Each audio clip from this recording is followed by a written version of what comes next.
Ma présentation normalement est destinée pour le matin, est destinée pour le rapporteur spécial. Madame la Présidente, depuis 2011, l'année de l'officialisation de la langue amazigh, la situation de droit du peuple autochtone amazigh au Maroc n'a connu aucune évolution. Je voulais entreprendre ma présentation par des réalisations positives de gouvernement en rapport avec la Déclaration des Nations Unies et les droits des peuples autochtones, mais malheureusement depuis 2011, nous ne comptons que des régressions.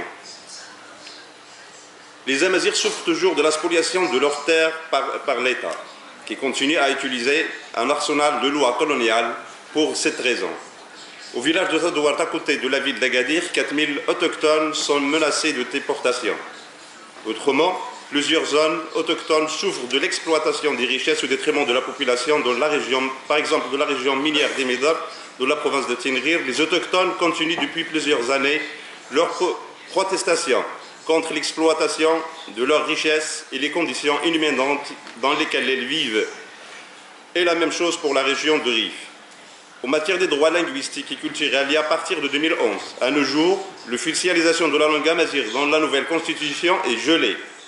Absolument rien n'est fait dans ce sens. Le gouvernement marocain a retardé intentionnellement le projet de loi organique de sa mise en œuvre. Ces derniers mois, ce projet de loi a été préparé unilatéralement par le gouvernement et sans consultation préalable des Amazirs. Le projet de loi est rejeté par l'ensemble des ONG Amazirs du Maroc.